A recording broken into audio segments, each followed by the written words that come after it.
Welcome to Self-Publishing with ALLi from the Alliance of Independent Authors. This week, it's our advice stream focusing on branding, marketing, and promotion. Join host Dale L. Roberts as he interviews the brightest minds, experts, and insiders in the writing and self-publishing business. Get actionable insights to help you level up your author brand and reach more readers. This Self-Publishing with ALLi podcast is sponsored by BookVault. Sell high-quality print-on-demand books directly to readers worldwide and earn maximum royalties selling directly. Automate fulfillment and create stunning special editions with BookVault Bespoke. Visit bookvault.app today for an instant quote.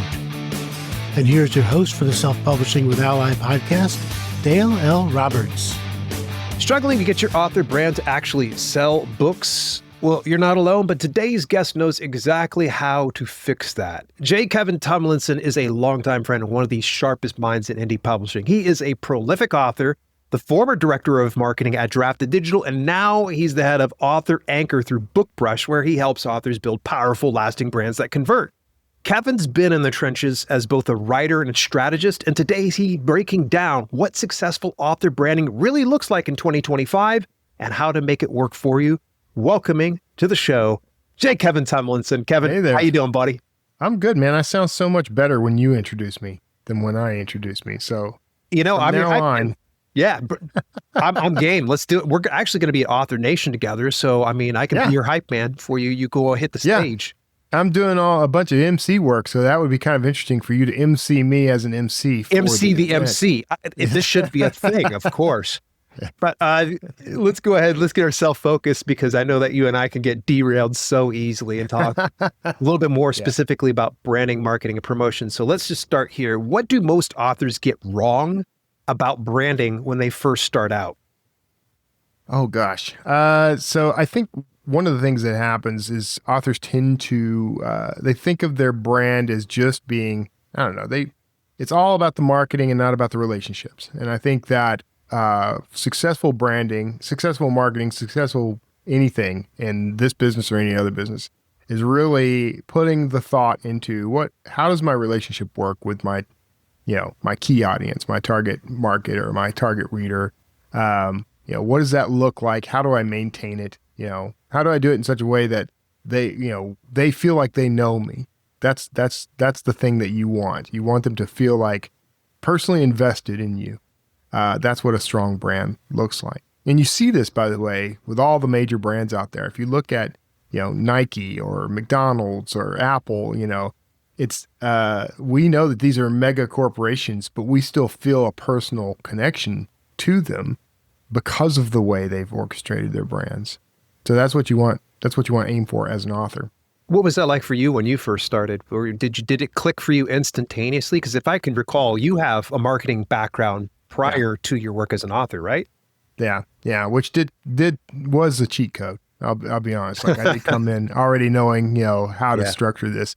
With me coming in, it came down to I had a pretty strong sense of self. We'll say I knew who I was, and I knew who I wanted to be when I represented myself to the reader and to the world. So that's how I attacked it right from the start. I didn't have to spend time figuring out my own brand.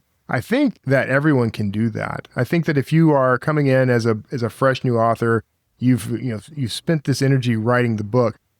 You get a lot of advice. Part of your advice is like imagine that ideal reader, right? And imagine the outcome you're looking for. That's perfectly valid advice, and you should do that. I think, though, that the sort of companion to that is who is it that you see yourself as when it comes to that relationship? What does it look like for you to be the kind of author you want to be? There's this concept of fake it till you make it. You've heard a lot.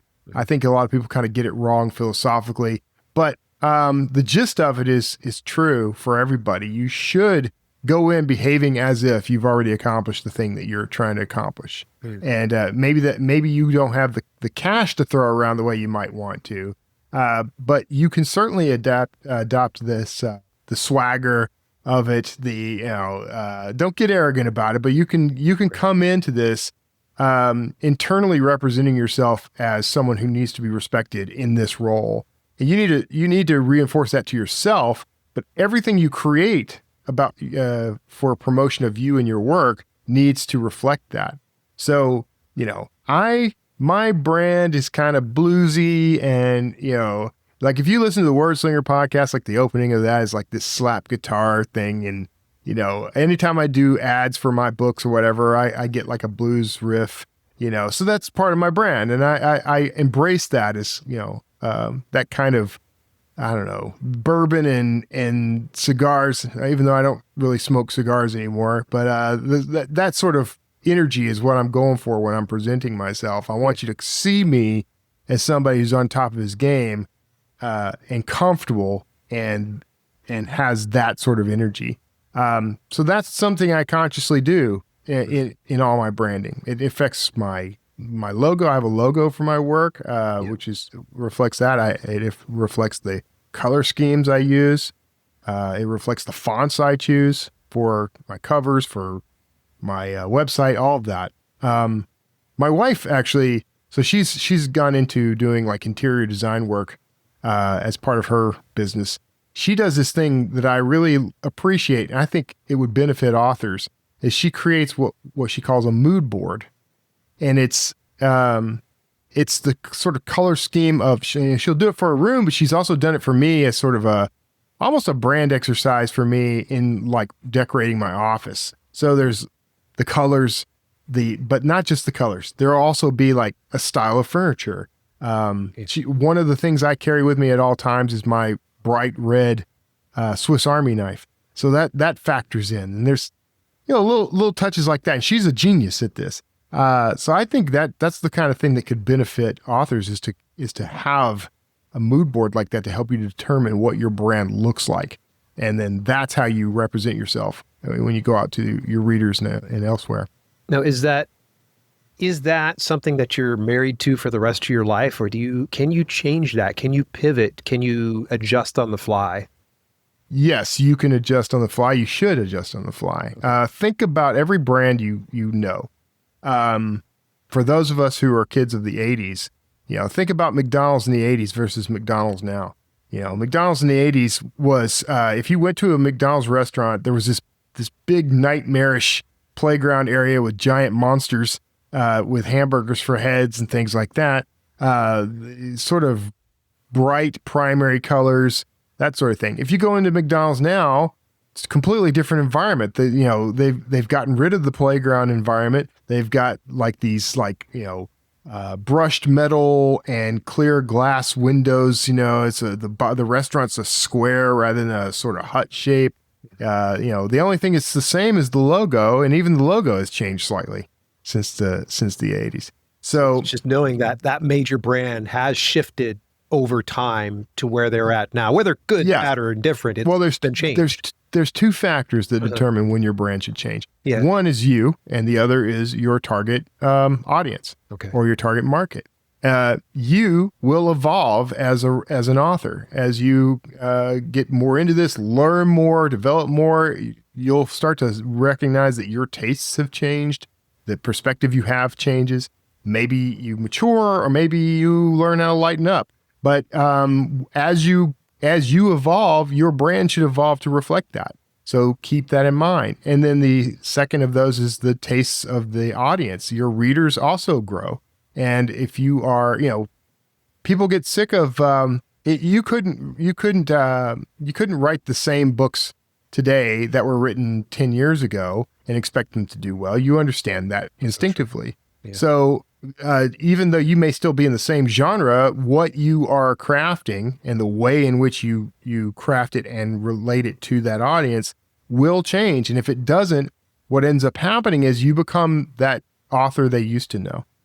If you're not current, if you're not growing with them, then you're no longer relevant. I mean, you start to lose relevance as you you'll age out basically, because there are authors I loved back in like the 90s, the early part of my writing career, were authors that if they put out a book, if their name appeared in a phone book, I was going to buy that phone book and read the whole thing. And now those same authors, I love and respect them, but they didn't grow with me. They're still the same, kid on the playground that I used to hang out with. And so we didn't grow together. And so we're no longer together. Maybe they'll release something that I'm interested in every now and then. But for the most part, they lost me as a mega fan because they didn't grow with me. So you do need to keep that in mind. That's a bit important part of branding. Is that something that you just go through gut instinct on, or is there ever like signs that I know I need to pivot? People are going to hate my answers no matter what I say on that. I am a gut instinct guy because I'm a pantser by nature. But I think that you can't be a pantser or go by gut instinct if you don't also have some innate understanding of how humans work, right? As authors, that's really what the business that we're in is, the study of human beings and the study of how humans think and work and operate. So you can, there is a lot you can do to sort of, keep up with trends in a way, keep up with the evolution of culture, paying attention to, there's no shame in paying attention to what other people are doing. You don't have to imitate them per se, but you can pay attention. Like, what's the hot thing right now? You don't want to try to follow trends. Like, you don't want to always be chasing trends. That's a treadmill you never get off of. You'll never get off of it, and you'll never succeed at it because you'll always be lagging slightly behind. But one of the wonderful things about humanity is we operate in waves of patterns. And if you are paying attention and allowing yourself to be a part of the zeitgeist of whatever moment you're in, you'll start to have, I think of it as kind of like synchronicities. You'll start to pick up on things. You'll start to recognize patterns. The great thing about being a human is we are pattern machines. We look for patterns. We understand patterns instinctively. You can nurture that as a skill, and you don't have to try to guess ahead. All you have to do is start letting your imagination run on, and we're talking about the creative writing part now, but this can apply to branding as well. You can let your imagination run, and the thing that sparks excitement in you is the thing you should focus on. And 9 times out of 10, there will be others who are also excited about that idea because it's part of that. You're picking up on a pattern and expressing it as the zeitgeist of the moment and the culture. In terms of branding, you see this, this happens all the time. It's funny, the bigger a brand gets, the less likely it's going to be to evolve quickly. It'll kind of glom onto certain trends.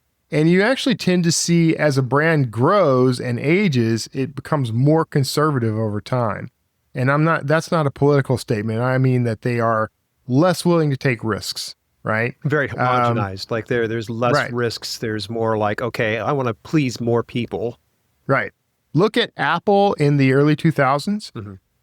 Everything they did, so there was a lot of bright color, right? Yep. The computers themselves were a sort of, gelatin color, blue, green, those giant red, monitors.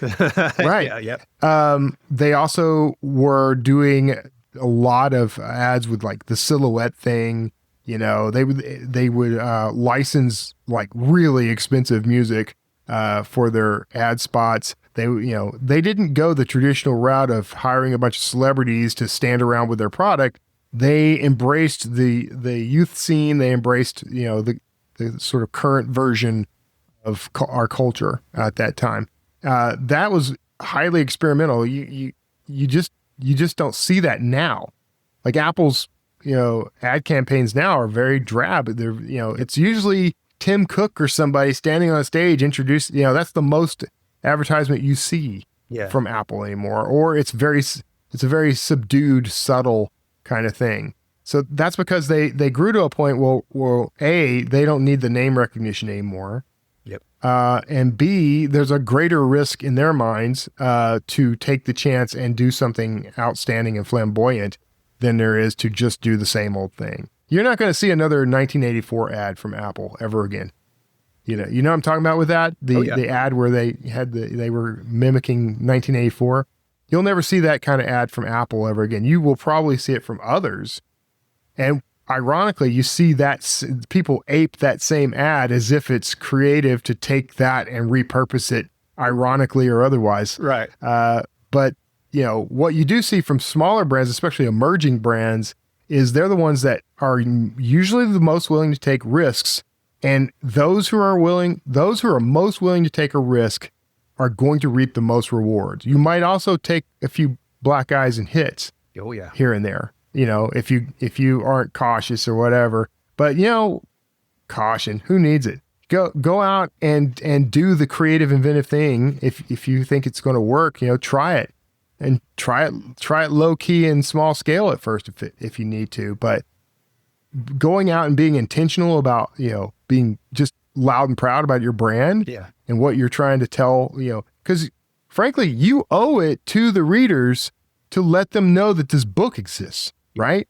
Like it's a service you're paying to them and to the universe to let them know here is something you're gonna love. Books change lives and they change our culture and they change everything, right? Mm-hmm. So if you're not out there, giving it 110%, and trying to, stir the waters as rapidly as possible, if you're not being a gator in those waters, then you're gonna get left behind. So for small brands, that's my recommendation is take the risk, take the chance, use tact, use common sense. Right. Don't go off and try to offend people. That's people. always yeah, exactly. People do that, and what you see, don't you? You and I are both in the YouTube space and the podcast space, and the people who are willing to go off and be trolls, they see rapid growth, but then they also see a pretty long-term plateau. Yep. If you're not, what's the next big shock thing you're going to do? Is basically like if you use up all your ideas and you've shocked everyone as much as possible, people expect it from you. Nobody goes to an M. Night Shyamalan movie without thinking that there's going to be a twist ending anymore. So that is part of his brand. That's part of his brand. And it's okay that that's part of his brand, but he lost the edge of surprise by leaning into that so heavily. Instead of trying to do something creative and new with each IP, he tried to do the same thing. He learned a card trick. He did some close-up magic, and he broke the magician's first rule, which is never repeat a trick. I gotcha. I'm wondering, as we're kind of just hashing this out, coming back to some of the authors, let's say they are starting things out. What about the authors out there that really don't know what they want to be when they grow up, or they're not confident about putting together a brand? What kind of recommendations would you give to them so that way they could be able to take a step in the right direction? I think when you don't know what you want your brand to be, first look at the things that excite you most. Look at the other brands, other authors, and even outside of this space, look at, what are the television shows you like? What's the music you like? What are the things that you feel in some way intrinsically are part of your story? And then take elements of that and start kind of hodgepodging it together to form, to mold some clay into the image that's as close to you as you can think of, right? Or not just you, but the you ultimately want to be. Effectively, what I'm saying is use the mirror of culture and the stuff that you find interesting and exciting to help you shape an initial brand. If there's somebody out there that's just crushing it the way you want to crush it, don't try to imitate them, but take inspiration from them. Yeah. If you were a YouTuber and you were looking at Mr. Beast, you're never going to be able to kind of keep up and compete with the way he's doing things now. Yeah. But, look back at his roots. How did he get started? What were the patterns he was working in? And do the same thing with, if there's a show on Netflix that you like, if there's music that you like to listen to, what is it about that? Try to examine it. Don't overthink it, but try to look at it and ask, what about this resonates with me? What about this is me? Because the reader is looking for a book that feels like them. That's what they're doing. Mm-hmm. And so you want to be able to convey to them in the language of images and color and copy for your book description, the ads you run. You want to convey to them, this is the experience you're going to have in the book. And this is you. This is the piece of it that's like you. That's what you're trying to convey to that reader to attract them to read this book that they'll fall in love with. I'm wondering, off the top of your head, and I know this puts you on the spot, are there like maybe 3 authors that you've seen that just absolutely nail their branding? Well, there's me. Yes, of course. J. Kevin Tumlinson. Everybody's got to go check that out. Which, no argument. I'm actually, that's no joke. You actually are locked in on I appreciate that. That's why I got a hold of you. And I mean, I'm a bit biased here because JD and I are co-authors, but JD Barker knows his audience and knows his brand. He's very locked in. For that matter, so does James Patterson. Whether you like his writing or not, I'll confess, I'm not the world's biggest fan of James Patterson's writing per se. Mm-hmm. I've read hundreds of his books by now. He's not like on my list of top authors, but what I can say about him is he's an absolute genius when it comes to branding and marketing. And there's others, Dan Brown, his branding is so good that the dude hasn't written a book in 7 years. And the minute that he announces that a new one's coming out, in another year, it sells millions of dollars in copies. Like, how do you get that kind of branding? That's what I'm looking for. So, and if you look at those examples separately, they're all in the same category, but they're all in the same general category of thrillers. But look at them specifically, and they're completely different in the actual subgenre they're writing, the audience that they're talking to, the way in which they promote. Completely different. But they have, with the exception of JD, who has I would say a more moderate name recognition, but I think he's going to grow. I think he's already on a growth path. Mm-hmm. But, you could say James Patterson or Dan Brown in any circle amongst any of your friends, whether they are readers or not, and there's a better than likely chance they're going to know who you're talking about. That's the kind of branding we should all be aiming for. I want you to know my name. That, by the way, brings up another point. I may have to dance around this a little because I haven't put a ton of thought into this yet. But there's always the question of what should I market more? Should I market the book, or should I market myself? Mm-hmm. And the answer in some respects would be both. I mean, you're going to hear you want to market the actual book, of course you do. But I think a lot of authors, one of the mistakes they make is they don't market themselves at all. If they do, it's not enough. And here's the beauty of the author-reader relationship. Like, you do at some point form a kind of bond between you and that reader. And I have been very blessed in that my readers have been amazing, and they reach out to me, and they always have.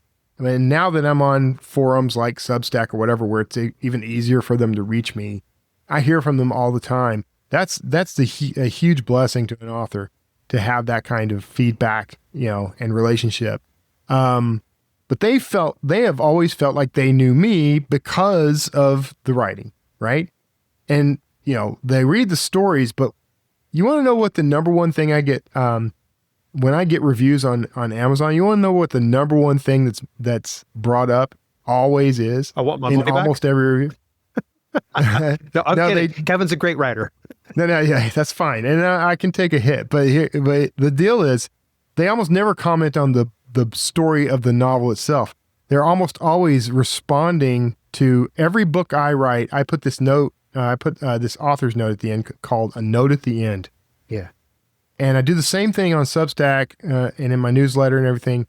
When I get responses from people, 90% of the time, maybe 99% of the time, that's what they were actually responding to. It's the note at the end. Yeah. Can I steal that? That's an amazing idea. I welcome theft of that. I stole it. I forget the author who did it first. She called it something with a little more adult language. And I started calling it, originally I called it stuff at the end of the book. And then I decided to grow that. See, my brand evolved and I grew that up a little and I called it a note at the end. And I've actually considered stuff at the end. Right. Which that might end up being, it's not stuff that we're meaning to say. It wasn't stuff. Yeah. Mine was stuff. Hers was not stuff. Right. But that's the beauty of that is they just invested this is the real beauty of this concept of an author's note at the end. And I make mine very personal. It's like a blog post really at the end of the book. And not everyone does it this way. Most people don't. Yeah. Most of the time when an author does an end note of some kind, it's like, I did this research at the Harvard Library. Right. It's very dry. You don't really. It's very, yeah. It's like, okay, I'm good. It's like they're trying to give a behind the scenes of the process of developing the novel. And I think there are readers who I, for one, like reading that, but I actually want to know the person behind the story I just loved enough to read from end to end. Yeah. And because by the time they get to the note at the end, they have read the novel. It's not like somebody's skipping ahead to read that. So here's the message. They not only loved the book so much that they read it word to word, end to end, beginning to end. They were so enthralled that they kept reading the stuff that wasn't part of the story. And then they responded to that. I mean, talk about qualifying a lead. I mean, in marketing terms, like now I've got them on the hook, right? Yeah. Like, and you know, at that same point in the book, I'm asking them to join my mailing list. I'm asking them to go to Substack and subscribe and get a free ebook. And I'm asking them to go find other books and to leave a review. And, you know, because that's the moment, right? That's the, you know, I've gotten their attention. I've gotten them hooked already. If they didn't give a crap, they wouldn't have finished the book. So that's the moment to form your relationship with the reader. In terms of branding, just to kind of swing this back around, so that note at the end, that's become part of my brand. You know, people know to expect that from me. And I've done it in everything. I've even done it on social media posts. I'll have a social media post and then I'll have like a note at the end, you know, sometimes. I use that nomenclature a lot because it's part of my brand. So you should look for things like that are indicative of that relationship that you either have or want to have with the reader. What you're trying to give them is a touch point, something recognizable that they will always associate with you. Okay. And once you've done that, you know, you could drop that anywhere and then they're going to respond to it. So, you know, I use a note at the end as kind of, it's really funny because I don't need to do it in my Substack posts. Why would I need a note at the end of a blog post or whatever? Right. And sometimes it's completely non sequitur. Sometimes it's just like, it has nothing to do with that post. Sometimes it's just a continuation of that post. Yeah. But when people comment, they always comment on that part. Incredible. That's what if I ask a question, I could spend that whole post asking questions, but the one question I ask in the note at the end is the one they answer. And maybe that's because it's the last one they saw, but I don't think so. I think what's happening is they're relating to that. That part seems like it's like I set aside a special note just for them. And that's part of my brand, is that when you come to me as a reader, we have a relationship. I'm looking out for you. I'm offering you, you know, the most authentic part of myself, and there's no filter. You're just getting pure Kevin Tumlinson. And if you can handle that, if you like that, if you love that, then we're going to get along just great. That's my brand. Speaking of your brand, our time's starting to kind of wrap up here together. How can listeners get a hold of you? What a bummer. Well, you can find me personally at kevintumlinson.com. And you can also, if you go there, there's always a link that sends you to the Substack. I like people to join me on Substack at kevintumlinson.substack.com. And then everything else I do, you know, you're going to find links everywhere. Yeah, which, by the way, I can wholeheartedly endorse your Substack. You put out a pretty, like 2 to 3 per week? Is it more than that? Yeah, a couple a week. I do, because I host the Wordslinger podcast on Substack now. And so there'll be an episode of that. And then I do my weekly newsletter on Fridays. And then occasionally I do a little extra something here and there. Nice. And at first I thought I was going to lose, people, but what I discovered wonderfully was I did lose people. And then I started gaining a lot more people. So I've watched the little graph, and it goes, I started up way up here and then it dropped. And then like 3 months later, it was above where it started. Nice. So there were people who didn't like getting an email every week or every, or twice a week or whatever. You finally found your tribe, though, it sounds like. Right. And isn't that the point? Like, your branding actually should be that screen that helps you sift away the parts of the reader audience that are not yours, are not, they're not there for you, right? For sure. Because it's that adage, if everyone's your customer, no one's your customer, right? So the whole point of branding is and I think big brands miss this all the time. The whole point of branding and marketing is to funnel people down to where there's a perfect match between you and the group that you serve. That's what you're trying to do. That's your end game. You've been listening to the Branding, Marketing, and Promotion stream of the Self-Publishing with ALLi podcast with Dale L. Roberts. This podcast is sponsored by Book Vault. Sell high-quality print-on-demand books directly to readers worldwide and earn maximum royalties selling directly. Automate fulfillment and create stunning special editions with Book Vault Bespoke. Visit bookvault.app today for an instant quote. And if you haven't already, we invite you to join our organization and become a self-publishing ally. You could do that at allianceindependentauthors.org.